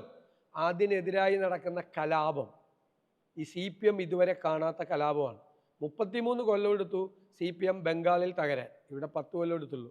നിങ്ങൾ നോക്കിക്കോ, ഇപ്പം നടക്കുന്നത് വെറും അതിൻ്റെ എന്താ പറയുന്നത്, നമ്മൾ ഐസ്ബർഗിൻ്റെ അറ്റം മാത്രം, മഞ്ഞുകട്ടയുടെ അഗ്രം മാത്രമാണ് ഇപ്പോൾ കാണുന്നത്. ഇപ്പോൾ കാണുന്നത് പയ്യന്നൂരിലും തളിപ്പറമ്പിലും ഒറ്റപ്പാലത്തും മറ്റേ നമ്മുടെ മലമ്പുഴയിലും അമ്പലപ്പുഴയിലും കൊട്ടാരക്കരയിലൊക്കെ കണ്ടത് അതിൻ്റെ ഒരു ടിപ്പ് ഓഫ് ആൻ ഐസ്ബർഗ്. വ്യക്തിപരമായിട്ട് മഞ്ഞുമലയുടെ അറ്റം വി ഡി സതീശൻ എന്ന പ്രതിപക്ഷ നേതാവും രാഷ്ട്രീയക്കാരനും ഒരു കർക്കശക്കാരനാണ്. ഞാൻ സംഘടനാപരമായ കാര്യങ്ങളിൽ കർക്കശക്കാരൻ. അതായത് ചിട്ടയായിട്ടുള്ള സംഘടനാ പ്രവർത്തനവും രാഷ്ട്രീയ പ്രവർത്തനവും നടത്തണം, തിരഞ്ഞെടുപ്പ് പ്രവർത്തനം നടത്തണം. അതായത് ഇപ്പം ഞാൻ പറഞ്ഞില്ല, ഇപ്പം നമ്മൾ ഒരാൾ എന്നെ ഒരു ചുമതല ഏൽപ്പിച്ചാൽ ഞാനത് അയാൾ ആഗ്രഹിക്കുന്നതിനേക്കാൾ പെർഫെക്റ്റായിട്ട് എൻ്റെ മുകളിലുള്ള ഒരാൾ എന്നെ ഏൽപ്പിച്ചാൽ അതിനേക്കാൾ മനോഹരമായി ഞാൻ ചെയ്തു കൊടുക്കും. അപ്പം ഞാനത് പ്രതീക്ഷിക്കും. ഈ ഒരാളെ ഒരു ഉത്തരവാദിത്തം ഏൽപ്പിച്ചാൽ ആ ആൾ ഉത്തരവാദിത്തം ചെയ്യണം, ഇല്ലെങ്കിൽ ഏക്കരുത്. എനിക്ക് ചെയ്യാൻ പറ്റാത്ത കാര്യം ഇപ്പം എന്ന് വെച്ചാൽ ഇപ്പം UDF ഒരുപാട് നേതാക്കന്മാരുണ്ട്, കോൺഗ്രസിലും നമുക്ക് എടുത്ത് പറയാൻ പറ്റുന്ന കുറച്ചധികം നേതാക്കന്മാർ തെരഞ്ഞെടുപ്പ് കാലത്തൊക്കെ വളരെ സജീവമായി നിൽക്കുന്നുണ്ട്. എന്നാൽ വി ഡി സതീശനെ ഒറ്റതിരിഞ്ഞ് ഒരു അഴിമതിക്കാരനാണ്. ഇപ്പോൾ ടൈസൺ മാസ്റ്ററിനൊക്കെ ഒരു പ്രസ്താവനയുണ്ട്, നിങ്ങളുടെ പറവൂർ മണ്ഡലത്തിൽ നിങ്ങൾക്കെതിരെ മത്സരിക്കുന്ന LDF സ്ഥാനാർത്ഥിയാണല്ലോ അദ്ദേഹം. അപ്പോൾ അദ്ദേഹം പറയുന്നത് നിങ്ങൾ ശരിക്കും പിഴ അടച്ചില്ല, അല്ലെങ്കിൽ സ്വർണത്തിൻ്റെ മൂല്യം കുറച്ച് കാണിച്ചു എന്നൊക്കെ പറഞ്ഞ് പ്രസ്താവന വരുന്നുണ്ട്. അപ്പം നിങ്ങൾ ഇതൊക്കെ നിങ്ങൾ അഴിമതിക്കാരനൊന്നും അദ്ദേഹം അല്ല, അദ്ദേഹം പറഞ്ഞു ഇങ്ങനെ നിങ്ങൾ കൊടുത്ത രേഖയെ കൃത്രിമം കാണിച്ചു എന്നാണല്ലോ. അപ്പോൾ നിങ്ങൾ സ്വർണത്തിന്റെ മൂല്യം കുറച്ച് കാണിച്ചു എന്ന് പറഞ്ഞാൽ നിങ്ങൾ ഇതിന് അതൊരു കറപ്ഷന്റെ സൈഡാണല്ലോ. തെറ്റാണത്. കാരണം അത് ഒരു വാർത്ത ഉണ്ടാക്കാൻ വേണ്ടിയിട്ട് തെറ്റായി പറഞ്ഞതാണ്. അതായത് ഈ നോമിനേഷൻ പേപ്പർ കൊടുക്കാൻ എനിക്ക് നന്നായിട്ട് അറിയില്ല, ഞാൻ അഭിഭാഷകനും കൂടിയാണ്. അപ്പോൾ എങ്ങനെ നോമിനേഷൻ പേപ്പർ കൊടുത്തല്ലേ, ഒരുപാട് നോമിനേഷൻ കൊടുത്തിട്ടുള്ളതല്ലേ. അപ്പോൾ അതിൻ്റെ അകത്ത് ഈ ഇമ്മൂവബിൾ പ്രോപ്പർട്ടി, അതായത് നമ്മുടെ സ്ഥലവും കെട്ടിടവും അതിൻ്റെ മാർക്കറ്റ് വാല്യൂ കാണിക്കണമെന്ന് പറഞ്ഞിട്ടുണ്ട്. അപ്പോൾ അതിൻ്റെ മാർക്കറ്റ് വാല്യൂ കാണിച്ചിട്ടുണ്ട്. എൻ്റെ കയ്യിലുള്ള സ്വർണം എന്ന് പറയുന്നത് എൻ്റെ കല്യാണത്തിന് മുമ്പ് എൻ്റെ ഭാര്യയിലുള്ള സ്വർണ്ണമാണ്. അല്ലാതെ ഞാനൊരു പവൻ പുതിയതായിട്ട് മേടിച്ചിട്ടില്ല. എൻ്റെ മകൾ സ്വർണം ധരിക്കില്ല. അപ്പോൾ ഞാൻ ഒരു പവൻ്റെ സ്വർണം മേടിക്കും. ഇത് ഒരു അസറ്റ് പോലെ അവർക്ക് പരമ്പരാഗതമായി കിട്ടിയ സ്വർണം. എല്ലാ തിരഞ്ഞെടുപ്പിലും കാണിച്ചേക്കുന്ന സ്വർണ്ണമാണിത്. ഏത് എൻ്റെ എല്ലാ തിരഞ്ഞെടുപ്പിലും കാണിച്ചാണ് സ്വർണം. അപ്പോൾ ഈ മൂവബിൾ പ്രോപ്പർട്ടിക്ക് മാർക്കറ്റ് വാല്യൂ ഒന്നും പ്രത്യേകം പറഞ്ഞിട്ടില്ല. അപ്പോൾ ഞാൻ എന്ത് ചെയ്തു, അതിൻ്റെ പർച്ചേസ് വാല്യൂ കാണിച്ചുകൊണ്ട് ഒരു അഫിഡവിറ്റും കൊടുത്തു, ഒരു അഡീഷണൽ അഫിഡവിറ്റ് അതിൻ്റെ മാർക്കറ്റ് വാല്യൂവും കാണിച്ചുകൊണ്ട് കൊടുത്തു. അതിലെന്ത് തെറ്റാണുള്ളത്? ഇത് രണ്ടും ഉണ്ട് രേഖ. നിങ്ങൾ ഇലക്ഷൻ കമ്മീഷൻ്റെ രേഖ നോക്ക്, അങ്ങനെ ആരെങ്കിലും ചെയ്യുമോ? അപ്പോൾ അത് കൃത്യമായിട്ട് പറഞ്ഞിട്ടില്ല. മറ്റതിൽ മാർക്കറ്റ് വാല്യൂ സ്ഥലത്തിൻ്റെ ഇപ്പോൾ 2021 എൻ്റെ ഉണ്ടായിരുന്ന സ്ഥലത്തിൻ്റെ വില ഇപ്പോൾ കൂടി കാണും. അപ്പോൾ ഇപ്പോഴത്തെ മാർക്കറ്റ് വാല്യൂ കൊടുക്കണം. സ്വർണത്തിൻ്റെ വില കൂടി. സ്വർണം ഇത് വാങ്ങിച്ച കാലത്തുള്ള സ്വർണത്തിൻ്റെ വില ഉള്ളതും ഇപ്പോഴത്തെ വില എന്താ? ഇപ്പോഴത്തെ വില ഇപ്പോഴത്തെ ഇത് രണ്ടിൻ്റെ അഫിഡവിറ്റ് എൻ്റെ ഉണ്ട്. പിന്നെ എന്താ തെറ്റ്? ഇനി ഏറ്റവും രസകരമായ ഒരു കാര്യം പറയാം, ഞാൻ എൻ്റെ വാഹനത്തിന് പിഴ അടച്ചില്ല എന്ന്. അത് ഭയങ്കര തമാശയാണ്. കേൾക്ക്, ഇനി പിഴ അടച്ചില്ലെങ്കിലും ഞാനല്ല അതിൻ്റെ അകത്ത് ഉത്തരവാദി, അതിന്റെ ഓണർ ഞാനല്ല, ഓണർ ടൂറിസം ഡയറക്ടറാ. ഇനി ഇതിലെ തമാശ കേൾക്ക്, ഞാനിത് അടയ്ക്കാറുണ്ട്, പക്ഷേ എനിക്ക് പിഴ വന്ന് അടയ്ക്കാറുണ്ട്. എൻ്റെ വണ്ടി മാറി തന്നത് 2022 മാറി തന്നു. അപ്പോൾ പഴയ വണ്ടി പുതിയ വണ്ടി തന്നു. പഴയ വണ്ടി ടൂറിസം ഡിപ്പാർട്ട്മെന്റ് എടുത്തു. അത് വേറെ മന്ത്രിമാരോ ആരെ ഓടിച്ചോണ്ടിരിക്കുന്നുണ്ട് ഇപ്പോഴും. ഏത് മന്ത്രിയാത് ഞാൻ പറയുന്നില്ല, തമാശയാവും. ആ വണ്ടി ഈ 2022 തൊട്ട് ഞാൻ ഈ വണ്ടി ഉപയോഗിക്കണം. 2023 ആ പഴയ വണ്ടിക്ക് ഒരു ഫൈൻ വന്നു. അത് ഞാൻ അടക്കണം. ആ വണ്ടിയുടെ പേരിലാണോ? ഞാൻ ആ മന്ത്രിയുടെ പേര് പറയുന്നില്ല. ആ മന്ത്രി സ്ഥാനാർത്ഥിയാണ്. ഞാൻ പറയില്ല, പേരൊന്നും പറയില്ല. ഞാൻ അങ്ങനെ വ്യക്തിപരമായിട്ട് ആരും അധിക്ഷേപിക്കില്ല. അപ്പൊ 2022 മുമ്പ് ഞാൻ ഉപയോഗിച്ചിരുന്ന വണ്ടിക്ക് ഇപ്പൊ ടൂറിസം ഡിപ്പാർട്ട്മെന്റിന്റെ കയ്യിലിരിക്കുന്ന വണ്ടിക്ക് 2023 ഫൈൻ അടിച്ച ഞാൻ അടക്കണമെന്ന് പറയുന്നത് ഇവിടത്തെ കാര്യം. നിങ്ങൾ കൊടുത്തില്ലേ പുറത്ത്? ഞാൻ പറഞ്ഞല്ലോ, ഞാൻ പറഞ്ഞു കൃത്യമായി. നമ്മൾ അതുകൊണ്ടല്ലേ എന്റെ നോമിനേഷൻ സ്വീകരിച്ച്. ശ്രീകണ്ഠൻ നായർക്ക് ഒരു കാര്യം അറിയാല്ല, എന്തെങ്കിലും ഒരു കാര്യം എന്റെ നോമിനേഷനിൽ ഉണ്ടായിരുന്നെങ്കിൽ അത് സ്വീകരിക്കോ? തള്ളി എപ്പോ കൈ തന്നത് അറിയാലോ. എനിക്കില്ല. ഞാൻ ആ സമയത്ത് ഞാൻ 2 ദിവസം ഉറങ്ങിയിട്ടുണ്ടായില്ല. 1 മണിക്കൂർ കൂർക്കം വലിച്ച് ഉറങ്ങി. അപ്പൊ എന്റെ സ്റ്റാഫ് എല്ലാം ടെൻഷൻ അടിച്ച്. എനിക്കറിയാലോ ലീഗലായിട്ട്, എനിക്ക് നന്നായിട്ട് അറിയാലോ, ഞാൻ ലീഗലായിട്ട് നന്നായിട്ട് അറിയാവുന്ന ആളല്ലേ, എനിക്ക് ഒന്നും സംഭവിക്കില്ല. അല്ല, ഇപ്പൊ നമ്മൾ സംസാരിക്കുമ്പോൾ ഈ FCR പാർലമെന്റിൽ വരുന്നുണ്ട്. അപ്പോൾ ഈ FCR അന്വേഷണം നിങ്ങൾക്ക് വിജിലൻസ് ക്ലീൻ ചിറ്റ് തന്നു, നിങ്ങൾക്ക് അതിനകത്ത് റോളൊന്നുമില്ല എന്നൊക്കെ അവർ ക്ലീൻ ചിറ്റ് വരികയും ചെയ്തു. അതിനുശേഷം CBIയിലേക്ക് പോയി നിങ്ങളെ കൂട്ടാൻ പറ്റുമെന്ന് ആളുകൾ ആലോചിക്കുന്നുണ്ട്. ഇതിൻ്റെ അകത്ത് നമ്മൾ 2018 ദുരന്തം ഉണ്ടായി കഴിഞ്ഞിട്ട് കേരളത്തിൽ ഒരു നിയോജകമണ്ഡലത്തിലും ചെയ്യാത്ത തരത്തിൽ വീടുകളുടെ നിർമ്മാണം ഉൾപ്പെടെ ഒരുപാട് കാര്യങ്ങൾ ചെയ്തു കഴിഞ്ഞിട്ട് നിയമസഭയിൽ അന്നത്തെ സർക്കാരിനെതിരായിട്ട് അവിശ്വാസ പ്രമേയം കൊണ്ടുവന്നു. അപ്പോൾ അന്ന് രമേശ് ചെന്നിത്തലയാണ് പ്രതിപക്ഷ നേതാവ്. പ്രതിപക്ഷം UDF യോഗം ചേർന്നിട്ട് എന്നെ അവിശ്വാസ പ്രമേയം അവതരിപ്പിക്കാൻ തീരുമാനിച്ചു. അന്ന് ഞാൻ ആ വിശ്വാസ പ്രമേയം അവതരിപ്പിച്ചത് അത് വലിയ പ്രിവിലേജ് അല്ലേ, ഒരു നിയമസഭയിൽ നമുക്ക് റോള് കിട്ടുന്നു. അന്ന് എനിക്കെതിരായിട്ട് ഈ അഴിമതി ആരോപണം കൊണ്ടുവന്നു. അപ്പം ഞാൻ ശ്രീ പിണറായി വിജയനോട് പറഞ്ഞു, അദ്ദേഹം അതിനെക്കുറിച്ച് ഒരു വാചകം പറഞ്ഞില്ല, മുഖ്യമന്ത്രി. ഞാൻ അദ്ദേഹത്തോട് പറഞ്ഞു, അന്ന് വിജിലൻസിനെ കൊണ്ടൊരു അന്വേഷണം നടത്തിക്കണം.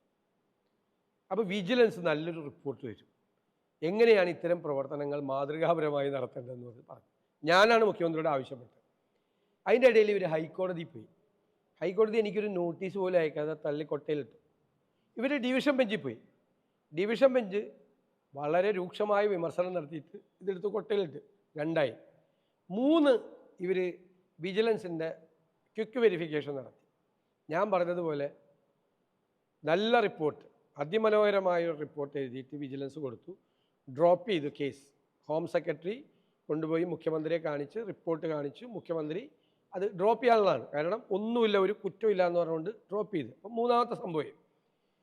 4ാമത് വീണ്ടും ഞാൻ പ്രതിപക്ഷ നേതാവായപ്പോൾ വീണ്ടും ആരോ ഇതേ സംബന്ധിച്ച് പരാതി കൊടുത്ത് അന്വേഷണം നടത്തി കഴിഞ്ഞപ്പോൾ ആദ്യം പറഞ്ഞത് ഇത് കറപ്ഷൻ ഉണ്ടെന്നാണ്. അപ്പോൾ ഒരു വിജിലൻസ് ഡയറക്ടർ ഹോം ഡിപ്പാർട്ട്മെൻറ്റിന് കൊടുത്തു, പ്രിവെൻഷൻ ഓഫ് കറപ്ഷൻ ആക്ട് ഇതിൻ്റെ അകത്തില്ല, ഒരു തരത്തിലുള്ള കറപ്ഷനും നടന്നിട്ടില്ല, ഒരു ഫണ്ടും ആവശ്യമില്ലാതെ ചെയ്തിട്ടില്ല എന്ന് പറഞ്ഞു. അപ്പോൾ 2ാമത് പറഞ്ഞു മറ്റേ FCRA ആക്ടിൻ്റെ വയലേഷൻ ഉണ്ടെന്ന് നോക്കണം. 2ാമത്തെ വിജിലൻസ് ഡയറക്ടർ ഞാനല്ലല്ലോ ഭരിക്കുന്നത്, ഞാൻ പ്രതിപക്ഷ നേതാവല്ലേ. 2ാമത്തെ വിജിലൻസ് ഡയറക്ടർ FCRAയുടെ ഒരു വയലേഷൻ നടന്നിട്ടില്ല, എല്ലാം ഭംഗിയായിട്ടും കൃത്യമായിട്ട് ചെയ്തേക്കണമെന്ന് കൊടുത്ത് ക്ലീൻ ചിറ്റ് കൊടുത്തു. അപ്പോൾ ഒരു മുഖ്യമന്ത്രിയുടെ ഓഫീസിൽ നിന്നാണെന്നാണ് എൻ്റെ അറിവ്, ഒരു വാർത്ത കൊടുത്ത് CBI അന്വേഷണത്തിന് ഇത് വിടുമെന്ന്. അപ്പം ഞാൻ ചിരിച്ചു. ഞങ്ങളുടെ വൈത്തിരിയിലെ ക്യാമ്പ്, പ്രധാനപ്പെട്ട ക്യാമ്പ് നടക്കുന്ന ദിവസം ഞാൻ ചിരിച്ചുകൊണ്ട് പറഞ്ഞു, CBIക്ക് വിട്ടോന്ന്. എനിക്ക് തലചുറ്റലുണ്ടായില്ല, എന്നെ ആംബുലൻസിൽ കൊണ്ടുപോകേണ്ടി വന്നില്ല, CBIക്ക് വിട്ടോളാൻ പറഞ്ഞു. CBIക്ക് വിട്ടോളാൻ പറഞ്ഞു. ഞാൻ CBI പോയിട്ട് വരട്ടെ, എനിക്കെന്താ, എനിക്കറിയാലോ ഇത് എവിടം വരെ പോകുന്നു. അപ്പോൾ വിട്ടില്ല. ഇനി അല്ല, വിടണമെങ്കിൽ നേരത്തെ. ഞാൻ ചെയ്യണ നേരത്തെ ചോദിക്കട്ടെ, എനിക്കെതിരായിട്ട് എന്തെങ്കിലും ഒരു സംഭവം ഉണ്ടെങ്കിൽ വിടാതിരിക്കോ? CBIക്കല്ല, വിജിലൻസ് തന്നെ കൈകാര്യം ചെയ്യില്ലേ? ശ്രമിക്കുമല്ല, കേസല്ലേ. എനിക്കെതിരായിട്ട് ഒരു വിജിലൻസ് കേസ് എന്ന് പറഞ്ഞു കഴിഞ്ഞാൽ ഭയങ്കര കേസല്ലേ. നമ്മുടെ ഇലക്ഷനിലേക്ക് വന്നു കഴിഞ്ഞിട്ട് അപ്പോൾ ഇപ്പം മത്സരം ഞാൻ കുറച്ച് മണ്ഡലങ്ങളിലൊക്കെ ചുറ്റി, കഴിഞ്ഞ ദിവസം തൃശ്ശൂരിലൊക്കെ ഉണ്ടായിരുന്നു. കടുത്ത മത്സരം നടക്കുമെന്ന് ബോധ്യപ്പെട്ടു. എല്ലാ സ്ഥലത്തും ചില സ്ഥലത്തൊക്കെ ത്രികോണ മത്സരം വരെ സ്ട്രോങ് ആയിട്ടുണ്ട്. അപ്പോൾ ഈ മത്സരത്തിൽ അപ്പോൾ വോട്ടേഴ്സൊക്കെ ചിലപ്പോൾ നമ്മുടെ ഈ സംസാരം ശ്രദ്ധിക്കുന്നുണ്ടാവും. അവരോട് VD സതീശൻ എന്നുള്ള പ്രതിപക്ഷ നേതാവ്, പരവൂരിലെ UDF സ്ഥാനാർത്ഥി, എന്ത് ചർച്ച ചെയ്യണം എന്നാണ് താങ്കൾ ആവശ്യപ്പെടുന്നത്? കാരണം വിവാദങ്ങൾ ഇപ്പോൾ ചാനലുകളുടെ എണ്ണം കൂടുമ്പോൾ ഇനി വിവാദങ്ങൾ കത്തിപ്പടരും. കാര്യം താങ്കൾ പറഞ്ഞ പോലെ ചാനലിലും ചിലപ്പോൾ അജണ്ട ഉണ്ടാവും, നമുക്ക് പറയാൻ പറ്റത്തില്ല.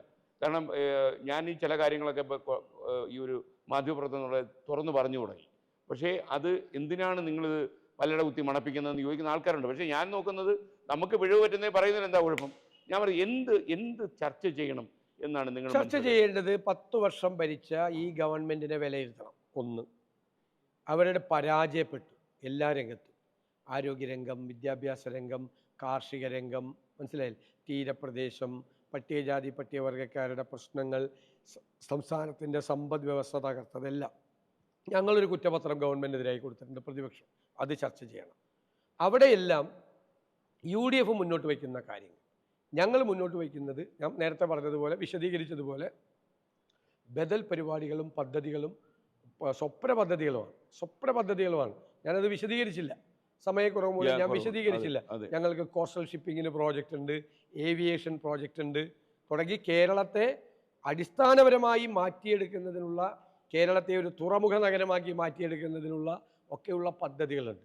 ആ പദ്ധതികൾ ഫലപ്രദമായി ഞങ്ങൾ നടപ്പാക്കും. ഞങ്ങൾ നന്നായി പഠിച്ച് ഗൃഹപാഠം ചെയ്ത് തയ്യാറാക്കിയ ആത്മവിശ്വാസത്തോടെ, ഇച്ഛാശക്തിയോടെ, നിശ്ചയദാർഢ്യത്തോടു കൂടിയാണ് UDF വരുന്നത്. അപ്പം അതിനൊരു ബദലാണ്. ഞങ്ങൾ വരുന്നത് കേവലം അധികാരമാറ്റത്തിന് വേണ്ടിയിട്ട് മാത്രമല്ല.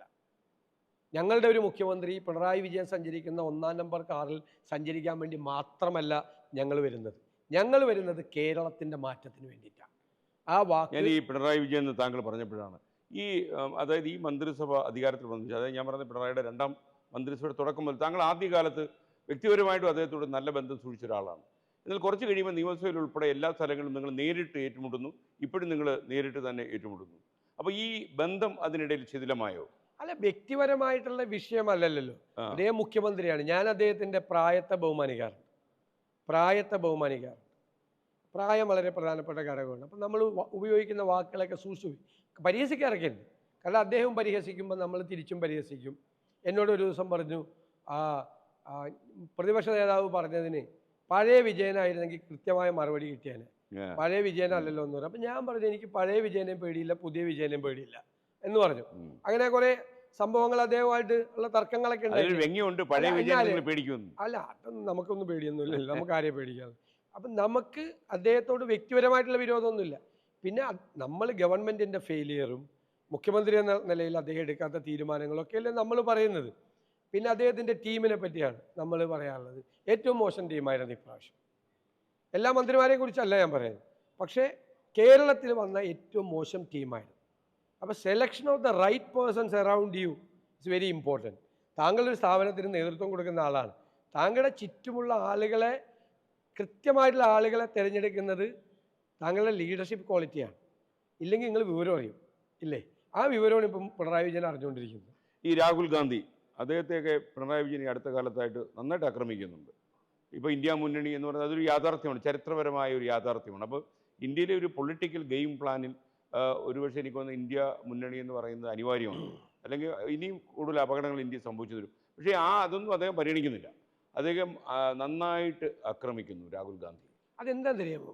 അദ്ദേഹം BJP ഭയങ്കരമായി ഭയപ്പെടുന്നു. കാരണം ഒരുപാട് കേസ്. പിണറായി വിജയൻ എന്ന് പറയുന്ന വ്യക്തി അങ്ങനെ ഒരാളാണോ? അല്ല, ഞാൻ പറയട്ടെ, ഞാൻ ചോദിക്കട്ടെ. ഈ BJP ഇതര സംസ്ഥാനങ്ങളിലെല്ലാം കേന്ദ്ര ഏജൻസികൾ വേട്ടയാടുകയാണ് എല്ലാവരും. ഇവിടെ എല്ലാം സെറ്റിൽമെൻറ്റാണ്. ഇപ്പോൾ പിണറായി വിജയനെതിരായിട്ടുള്ള CBI കൊടുത്തേക്കുന്ന SNC ലാവ്ലിൻ കേസ് 40-ലധികം പ്രാവശ്യമാണ് മാറ്റിവെച്ചത്. എല്ലാ പ്രാവശ്യവും CBI ഹാജരാകാതെ ചോദിച്ചു മാറ്റുവാണ്. സെറ്റിൽമെൻറ്റാണ്. മാസപ്പടി കേസ് എങ്ങോട്ട് പോയി? SIO അന്വേഷണം എവിടേക്കോ പോയി. അദ്ദേഹത്തിൻ്റെ മകനെതിരായിട്ട് ED ഒരു സമൻസ് അയച്ചു. ഒരു പിടി ആർക്കുമില്ല. കരുവന്നൂരിൽ പാർലമെൻറ്റ് ഇലക്ഷന് മുമ്പുള്ളൊരു വാർത്ത മാധ്യമങ്ങൾ കൊടുത്തത് കരുവന്നൂരിൽ ED പിടിമുറുക്കിയെന്ന് പറഞ്ഞു. ഞാനൊരു മറുപടി കൊടുത്തു. ED പിടിമുറുക്കിയത് കരുവന്നൂരിലല്ല, CPM നേതാക്കന്മാരുടെ കഴുത്തിനാണ്. തെരഞ്ഞെടുപ്പ് കഴിയുമ്പോൾ അത് മാറിക്കോളൂ എന്ന് പറഞ്ഞു. തെരഞ്ഞെടുപ്പ് കഴിഞ്ഞപ്പോൾ സുരേഷ് ഗോപി ജയിച്ചു. പിന്നെ ഈ EDയുടെ ഒരു അന്വേഷണവും കരുവന്നൂരിലില്ല. കൊടകര കുഴൽപ്പണ കേസിൽ BJP നേതാക്കന്മാർക്ക് പങ്കാളിത്തമുണ്ട്. പക്ഷെ ഒറ്റ BJP നേതാക്കന്മാരെ പിണറായി വിജയൻ പ്രതികളാക്കിയില്ല, പരസ്പരം സഹായിച്ചു. ഇനി ഒരു കാര്യം കൂടി പറയാം, എനിക്ക് വലിയ വിഷമമുണ്ടാക്കിയ കാര്യം. തകരാത്ത പാലാരിവട്ടം പാലത്ത് കുറിച്ച് ഇബ്രാഹിം കുഞ്ഞിനെതിരെ കേസെടുത്ത് ജയിലിലടയ്ക്കാൻ നോക്കി. പഞ്ചവടി പാലം എന്ന് പറഞ്ഞു. ഇപ്പോൾ ഈ നാഷണൽ ഹൈവേ 150 സ്ഥലത്ത് തകർന്നു വീണു. ഒരാൾ മരിച്ചു, ഇല്ലേ? കുറേ പേർക്ക് അപകടം ഉണ്ടായി. കുട്ടികളുടെ ഒരു ബസ് പോയത് ദൈവത്തിൻ്റെ കൃപ കൊണ്ടാണ് രക്ഷപ്പെട്ടത്. ഒരു പരാതിയും കേന്ദ്ര സർക്കാരിനെതിരെ ഇല്ല.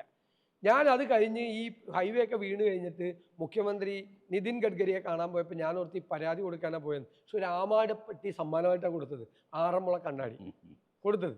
അപ്പം മുഖ്യമന്ത്രി രാഹുൽ ഗാന്ധിയെ വിമർശിക്കുന്നത്, രാഹുൽ ഗാന്ധി അദ്ദേഹം പറഞ്ഞ വാക്കെന്താ? രാഹുൽ ഗാന്ധി നയിക്കുന്ന ടീം BJPയുടെ B ടീമാണെന്ന്. ഈ പിണറായി വിജയൻ അല്ലാതെ ലോകത്ത് ആരെങ്കിലും പറയുമോ? അവിടെ നരേന്ദ്രമോദിക്കെതിരായി, സംഘപരിവാറിനെതിരായി, കേന്ദ്ര സർക്കാരിനെതിരായി, വർഗീയതയ്ക്കെതിരായി, ഫാസിസത്തിനെതിരായി വിട്ടുവീഴ്ചയില്ലാത്ത നിലപാടെടുക്കുന്നത്. പാർലമെൻറ്റിനകത്തും പാർലമെൻറ്റിന് പുറത്തും അദ്ദേഹത്തെ അധിക്ഷേപിക്കുകയും ആക്രമിക്കുകയും ചെയ്യുകയാണ്. കൂസലില്ലാതെ ആ മനുഷ്യൻ ഫൈറ്റ് ചെയ്യാണ്, കോംപ്രമൈസ് ഇല്ലാതെ ഫൈറ്റ് ചെയ്യാണ്. 55 മണിക്കൂർ ഇവരുടെ ED കേസൊക്കെ പിരിച്ചുവിട്ടപ്പോൾ 55 മണിക്കൂറാണ് ED ചോദ്യം ചെയ്തത്. സുഖമില്ലാതിരിക്കുന്ന സോണിയാഗാന്ധിയെ ചോദ്യം ചെയ്തു ED, എങ്ങനെയെങ്കിലും ഒരു കേസിൽപ്പെടുത്താൻ വേണ്ടിയിട്ട്. അത്രമാത്രം അവരുടെ പുറകെ നടക്കുമ്പോൾ രാഹുൽ ഗാന്ധി BJPയുടെ B ടീമാണെന്ന് പിണറായി വിജയൻ പറഞ്ഞാൽ അത് രാഹുൽ ഗാന്ധി അല്ല, നിങ്ങളാണ് എന്ന് കേരളത്തിലെ ജനങ്ങൾക്ക് ബോധ്യമാവില്ലേ? അപ്പോൾ BJPയുടെ ഗുഡ് ബുക്കിൽ വരാൻ വേണ്ടിയിട്ടാണ് രാഹുൽ ഗാന്ധിയെ വിമർശിക്കുന്നത്. ഈ പറവൂരിലെ മണ്ഡലത്തിലേക്ക് വന്നു കഴിഞ്ഞാൽ അപ്പോൾ നിങ്ങളുടെ തട്ടകത്തിൽ തന്നെ തളയ്ക്കാൻ വേണ്ടി എതിർ സ്ഥാനാർത്ഥികൾ ശ്രമിക്കുമോ? അല്ല, ഞാൻ ഒരു എതിർ സ്ഥാനാർത്ഥിയെയും നിസ്സാരക്കാരായിട്ട് കാണാറില്ല ഒരു കാലത്തും. എല്ലാ പ്രാവശ്യവും എനിക്ക് അല്ല, നിങ്ങൾക്ക് എന്തായാലും ഈ പ്രതിപക്ഷ നേതാവായിരിക്കുമ്പോൾ നിങ്ങൾ കേരളം മുഴുവൻ സഞ്ചരിക്കേണ്ട എനിക്ക് ആളാണ്. സഞ്ചരിക്കേണ്ടി വരും. എനിക്ക് പഴയതുപോലെ നിയോജകമണ്ഡലത്തിൽ നിൽക്കാൻ പറ്റില്ല. എൻ്റെ പ്രവർത്തകർ എന്നോട് പറഞ്ഞ നോമിനേഷൻ കൊടുത്തിട്ട് പോയിക്കൊള്ളാനാണ് പറഞ്ഞിരിക്കുന്നത്. എനിക്ക് എല്ലാ ജില്ലയിലും പോകേണ്ടി വരും. എനിക്ക് പന്ന്യൻ രവീന്ദ്രനെ പോലെ സമുന്നതനായ ഒരു നേതാവ് എനിക്കെതിരെ മത്സരിച്ചിട്ടുണ്ട്. ഞാൻ ഒരു സ്ഥാനാർത്ഥിയെയും എതിരെയുള്ള ഒരു സ്ഥാനാർത്ഥിയും നിസ്സാരമായിട്ട് കാണില്ല. കാരണം ഒരു പാർട്ടിയല്ലേ ഫീൽഡ് ചെയ്തേക്കണം. നമ്മൾ അവരെ ഗൗരവമായിട്ട് കണ്ട് തന്നെ മത്സരിക്കുക. ഞാൻ ഭയങ്കര സംഭവമാണ്, മറ്റൊരു മോശമാണ്, അങ്ങനെ ഇല്ല. അവരും സ്ഥാനാർത്ഥിയാണ്. ഇപ്പോൾ ടൈസൺ മാഷും ഞാനും തമ്മിൽ വളരെ അടുത്ത സുഹൃത്തുക്കളാണ്. ഇപ്പോൾ ഞാൻ പറഞ്ഞിട്ടുണ്ട്, അദ്ദേഹത്തിന് വിഷമം തോന്നുന്ന തരത്തിലുള്ള ഒന്നും നിങ്ങളാരും പറയരുതെന്ന് ഞാൻ എൻ്റെ പ്രവർത്തകരോട് പറഞ്ഞിട്ടുണ്ട്. ഞങ്ങളുടെ ഒരു സുഹൃത്ത് ബന്ധത്തിന് ഒരു പോറൽ പോലും ഏക്കരുതെന്നാണ്. ഞാൻ പന്ന്യൻ രവീന്ദ്രൻ വന്നപ്പോഴും ഞാൻ പറഞ്ഞു, ശാരദാ മോഹൻ PKV മള എനിക്കെതിരെ മത്സരിച്ചു. ഞാൻ അവരുടെ കുടുംബ സുഹൃത്താണ്. ആ പുള്ളിക്കാരത്തി ഇങ്ങനെ യാദൃശ്യമായിട്ട് വന്നു പെട്ടതാണ്. അപ്പോൾ ഞാൻ സ്ത്രീയും കൂടിയാണ്. ഞാൻ പൂമാരുടെ എല്ലാം പറയട്ടെ, എൻ്റെ ചേച്ചിയാണ്, എനിക്ക് ഭയങ്കര ബന്ധമുള്ള ഒരാളാണ്, ഒരു അക്ഷരം അവരെ ഒരു കൊല്ലും ഞാൻ എന്നൊക്കെ പറയാൻ നമ്മുടെ സഹപ്രവർത്തകരോട്. ഞാൻ ശാരദ ചേച്ചിയായിട്ട് ഭയങ്കര ബന്ധമാണ് ഇപ്പോഴും. ഞങ്ങൾ എവിടെ വെച്ച് കണ്ടു കഴിഞ്ഞാൽ ഞങ്ങൾ സംസാരിക്കാതെ പോകില്ല. അവരുടെ കുടുംബമായിട്ട് എനിക്ക് ബന്ധമാണ്. പന്ന്യനാണെങ്കിൽ എന്നോട് ഞങ്ങൾ തമ്മിൽ നല്ല സ്നേഹമാണ്. എനിക്ക് അദ്ദേഹത്തോട് ബഹുമാനമുള്ള ഒരു രാഷ്ട്രീയ നേതാവാണ്, വളരെ അന്തസ്സുള്ള ഒരാളാണ്. ഞങ്ങൾ ഇവിടെ വന്നിട്ടൊന്നും ഒരു പരിധിയുണ്ട്. അതുപോലെ തന്നെ ടൈസൺ മാഷുമായിട്ട് എനിക്ക് നല്ല ബന്ധമാണ്. അതൊന്നും പോറലൊന്നും വയ്ക്കില്ല. ഈ തെരഞ്ഞെടുപ്പ് കഴിഞ്ഞാലും ഒരു പോറലും ആ സുഹൃത്ത് ബന്ധത്തിലേക്കില്ല. അദ്ദേഹത്തിൻ്റെ പാർട്ടി പറഞ്ഞു അദ്ദേഹത്തോട് ഇവിടെ മത്സരിക്കുക, അദ്ദേഹം വന്ന് മത്സരിക്കുന്നു. എൻ്റെ പാർട്ടി എന്നോട് പറഞ്ഞു ഇവിടെ മത്സരിക്കാൻ പറഞ്ഞു. പിന്നെ ഞാനിവിടെ സ്ഥലത്തില്ലാത്തത് ഇവിടുത്തെ ആളുകൾക്ക് അറിയാം. ഞാൻ ആ കുടുംബത്തിലെ അംഗമാണ്, എല്ലാവരുടെയും കുടുംബത്തിലെ അംഗമാണ്. ശ്രീകണ്ഠനായർക്ക് അറിയാമല്ലോ, ഞാൻ എല്ലാ വർഷവും ഞാൻ അവരിൽ നിന്ന് പിടിച്ചെടുത്ത സീറ്റാണ്. എല്ലാ പ്രാവശ്യവും എനിക്ക് കൂടുതൽ ഭൂരിപക്ഷം നൽകിയാണ് ഇവർ വിജയിപ്പിച്ചിട്ടുള്ളത്. എല്ലാ ഭൂരിപക്ഷം കൂടി. പിന്നെ കേരളത്തിലെ ഏറ്റവും മികച്ച UDF കോൺഗ്രസ് സംവിധാനമുള്ള നിയോജകമണ്ഡലമാണ് ഞങ്ങൾക്ക്. 225 ബൂത്ത്. പിന്നെ ഈ ലോക്കൽ ബോഡി ഇലക്ഷൻ ഞങ്ങൾ തൂത്തുവാരി, ഭയപ്പാടിന്റെ ആവശ്യമില്ല. ഈ ലോക്കൽ ബോഡി ഇലക്ഷന്റെ ചരിത്രത്തിൽ ഏറ്റവും വലിയ വിജയമാണ് ഞങ്ങൾക്ക് ഈ ലോക്കൽ ബോഡി. അങ്ങോട്ട് സംസാരിക്കാനായിട്ട് കടന്നു വന്നപ്പോൾ നമുക്കൊക്കെ ഏറ്റവും ആദരവുള്ള പിണറായി റോയ് വഴി നിൽക്കുകയായിരുന്നു. അപ്പോൾ അദ്ദേഹം എനിക്ക് യഥാർത്ഥത്തിൽ എക്കാലത്തും അദ്ദേഹം ഒരു ഹീറോ ആണ്. അദ്ദേഹത്തിന്റെ വേൾഡ് ദീപൊക്കെ കണ്ടാണ് ഞങ്ങളൊക്കെ. അപ്പോൾ നമ്മൾ രണ്ടുപേരുടെ അദ്ദേഹത്തിന് കണ്ടായിരുന്നു. അപ്പോൾ ഞാൻ മനസ്സിൽ അപ്പോൾ അദ്ദേഹം, ഞാൻ വിചാരിച്ചു അദ്ദേഹത്തിന് എന്നെ കണ്ടാൽ ഒരിക്കലും മനസ്സില്ല. പക്ഷെ അദ്ദേഹം എന്നോട് കണ്ടപ്പോഴേ സംസാരിച്ചു, ഓർമ്മയുണ്ട്. അപ്പോൾ അദ്ദേഹം, ഞാൻ ശരിക്കും അദ്ദേഹം നേരിട്ട് ആദ്യം കാണുന്നത്. അപ്പോൾ ഞാൻ ആലോചിച്ച വേറൊരു കാര്യമാണ്, ഇനി VD സതീശൻ ദേശീയ തലത്തിലേക്ക് മാറുകയാണോ? കാര്യം ദേശീയ മാധ്യമങ്ങളൊക്കെ താങ്കളെ തേടി പറവുകൾ വരുന്നു. എല്ലാ ദേശീയ മാധ്യമങ്ങളും കേരളത്തിലെ തെരഞ്ഞെടുപ്പ് റിപ്പോർട്ട് ചെയ്യുന്നുണ്ട്. വലിയ പ്രാധാന്യം കിട്ടി. എല്ലാവരും രാജ്ദീപ് സർദേശായി വരുന്നുണ്ട്. അദ്ദേഹം എന്നെ വിളിച്ചിരുന്നു. അദ്ദേഹം വന്ന് ഇന്റർവ്യൂ ചെയ്യുമെന്ന് പറഞ്ഞു. NDTVയുടെ വന്നിരുന്നു. അതുപോലെ വീക്കിന്റെ നിങ്ങൾ ദേശീയ തലത്തിൽ ആവുമ്പോ സംസ്ഥാനത്ത് കാണാതിരിക്കുമെന്ന് എന്റെ പേടി. അതിപ്പോ കേരളത്തിലെ, ഞാൻ പ്രതിപക്ഷ നേതാവായതുകൊണ്ട് ഒരു മുഖ്യമന്ത്രിയുടെ ഇന്റർവ്യൂ വാങ്ങിച്ചു കാണും. പ്രതിപക്ഷ നേതാവായതുകൊണ്ട് എൻ്റെ ഇന്റർവ്യൂ എടുത്തു മാത്രമേ ഉള്ളൂ. അത്രേ ഉള്ളൂ. അത് സ്വാഭാവികമായിട്ട് എല്ലാ ദേശീയ മാധ്യമങ്ങളും മുഖ്യമന്ത്രിയുടെയും പ്രതിപക്ഷ നേതാവിൻ്റെയും ഇന്റർവ്യൂ അവർ ഇപ്രാവശ്യം എടുക്കുന്നുണ്ട്, പതിവില്ലാതെ. NDTV എടുത്തിരുന്ന ഒരു കോൺക്ലേവ്. ഞാൻ ഈ അഭിമുഖം അവസാനിപ്പിക്കുമ്പോൾ നമ്മളിനി തിരുവനന്തപുരത്ത് വെച്ചായിരിക്കുമോ കാണുക? അല്ല, തിരുവനന്തപുരത്ത് വെച്ച് എന്തായാലും കാണേണ്ടി വരും. പിന്നെ UDFന്റെ മുഖ്യമന്ത്രിയും സത്യപ്രതിജ്ഞ ചെയ്യുന്ന സ്ഥലത്ത് വെച്ച് നമുക്ക് കാണാം. ശ്രീകണ്ഠനായർ വരണമാണ്. ഓക്കെ, വളരെ സന്തോഷം. അപ്പോൾ താങ്കളൊരു വലിയ ലെവലിൽ കാണാൻ കഴിയട്ടെ എന്ന് ഞാൻ ആശംസിക്കുന്നു. തീർച്ചയായും. ലോകത്തെവിടെയായാലും ഏത് സമയത്തും 24 വാർത്തകളും ഓഗ്മെന്റഡ് റിയാലിറ്റി പാക്കേജുകളും എക്സ്പ്ലെയിനറുകളും വിശദമായി കാണാൻ ഞങ്ങളുടെ YouTube ചാനൽ നിങ്ങൾക്ക് സബ്സ്ക്രൈബ് ചെയ്യാം.